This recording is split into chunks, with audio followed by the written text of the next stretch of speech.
So, hi everyone. The first topic that I'm going to discuss is rhetoric. So, what is rhetoric? So, rhetoric is the ancient art of persuasion. It is a way of presenting and making your views convincing and attractive to your readers or your audience.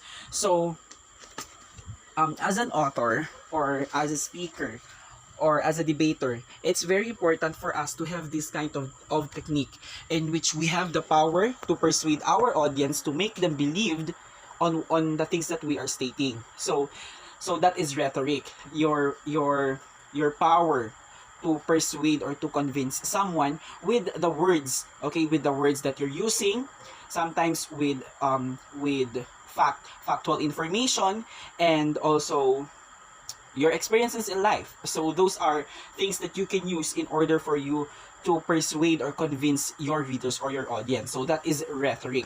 Next is so according to Aristotle, there are three main rhetorical styles.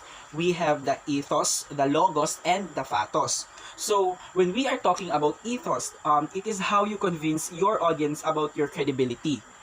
Next is logos. So when we are talking about logos, it is the use of reasoning and logic.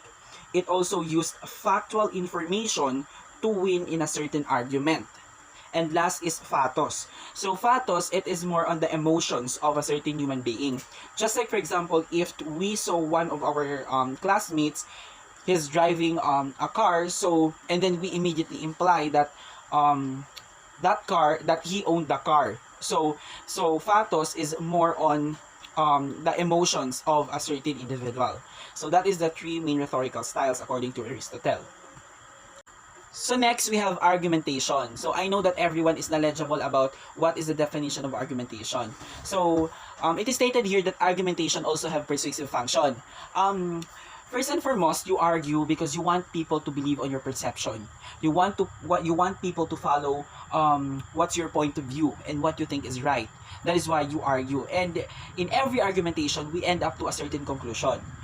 And according to a study that was conducted by Bergen and Klingel in 1998, they they said that that gender could also be one of the hindrance for you not to win in a certain argument, because according to them, women um, women can easily be persuaded, okay, whereas men they do not easily change their minds and hence are less flexible than women. So but I think if you have the power to really persuade your audience, even though you're a woman, but you firmly believed on your point of view, on your perception, so I think you can win a certain argument. That is why in a certain argument, rhetoric is also present, because you cannot win an argument if you're weak, if you don't know how to persuade. Okay. Next is arguments are typically implicit or explicit. Because there are certain arguments that are stated very clear, okay, that are stated that you can just easily understand its context, okay, whereas there are other arguments in which you will really use your critical thinking skills in order for you to really understand that certain argument or what that argument is trying to imply, okay. So next is narrative. So narrative, it is a spoken or written account or of connected events or a story. So narrative, examples of a narrative are poems, novels, short story, what else? Those written works of authors. So those are narrative. Okay. Next, gender and storytelling. So there was a study that was conducted by Soler Castillo, in which she compared how women and men tell their stories as part of sociolinguistic interviews. And she concluded that there are few marked differences between men and women on sociolinguistic variables such as those of grammar. So there is a difference on how women and men tell or narrate a story, and there is a huge difference also on the topic selection. Let's say, for example, a middle class women, they usually talked about holidays, about visiting friends, about relatives. That is usually their stories. While middle class women, they're more on families, shopping, bingo, and drinking. There is also difference between the middle class men and the working class men. For middle class men, they usually talk about their professional work, traveling, and sports. Whereas working class men, their stories are about the past and how things have changed. So that is usually their topic. So gender could also be one of the key factors that can affect on how a certain individual would narrate a story based on her personal experience in life. Okay, so next.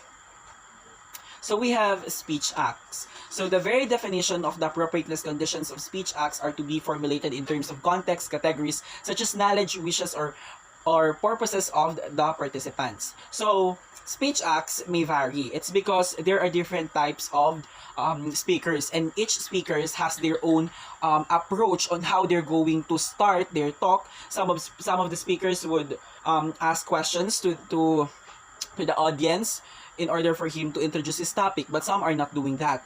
But there is a common speech act, and that is command, because all of us are doing commands. Our parents are giving commands, our teachers are giving commands, those person in authority, they have the opportunity to give commands, the mayor has the capability to give commands. So commands is the generic example or the common example for speech acts.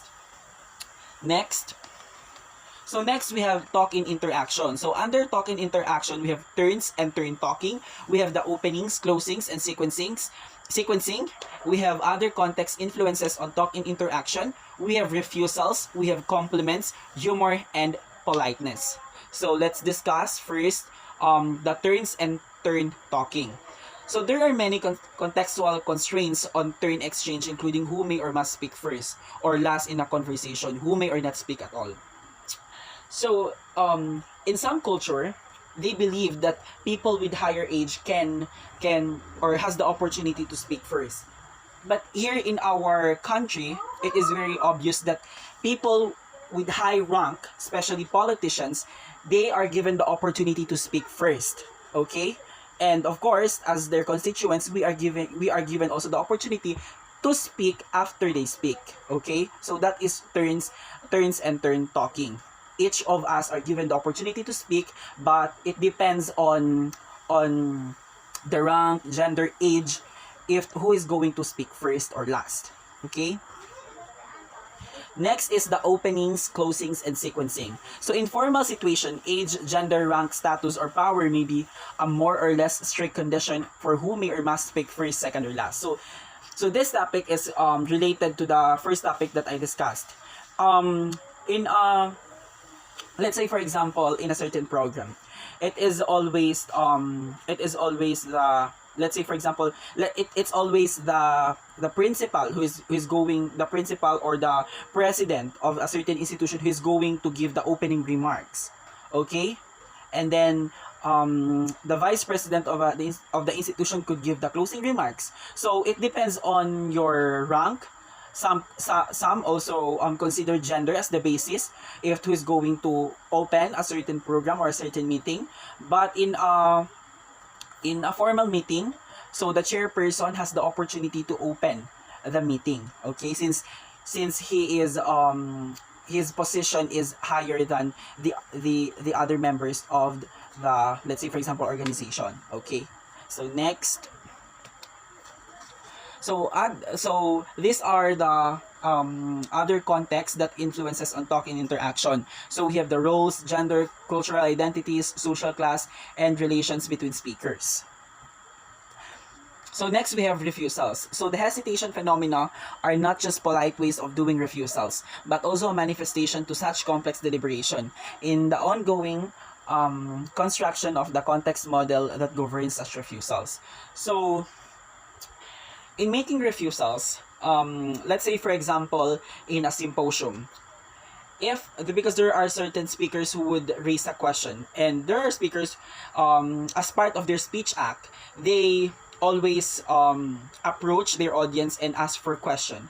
And there are some audience, if you don't have any idea, you can refuse, but make sure that you refuse in a right way or in a right manner. Just like, for example, if someone is offering us something, maybe a food or whatever, so make sure that you refuse in a right way or in a right manner, so that you will not offend that individual who is offering you something. So that is refusals. Next is compliments. So compliments is it is a polite expression of praise or admiration. So according to Holmes 2003, he found that at least among white Pakeha New Zealanders, women both give and receive more compliments than men. Um, it's because I think women are, it's in their nature to really compliment each other, especially with the clothes that they're wearing, diba? They always compliment each other's clothes, and they even ask where did they bought it, how much is the price. Because if men would do that, I think it would be awkward if we're going to here men who is appreciating each other physical attributes. Okay, so that's something that is not natural in our environment. So that is why women are more on doing compliments than men. Humor in conversation also varies across gender and cultural boundaries. So there was a study that was conducted by Lampert in 1996, in which he found out that women in all female groups use self-directed humor to express their feelings about a personal experience and to seek response, whereas men in mixed groups use humor rather to avoid criticism or downplay unacceptable behavior. So that is humor. So there is still a gender difference, okay, between men and women in terms of humor. So next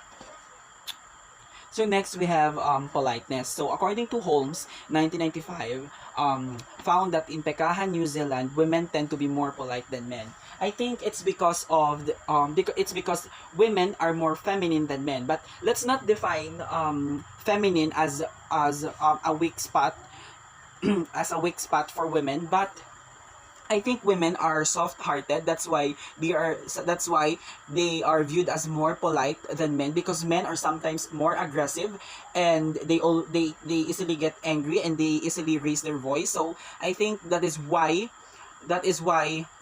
women are more polite than men. But we need to really apply politeness, not just in formal setting, in an argumentation or in a debate, and in a what do you call this, in a seminar or symposium, in a meeting. We always need to apply politeness.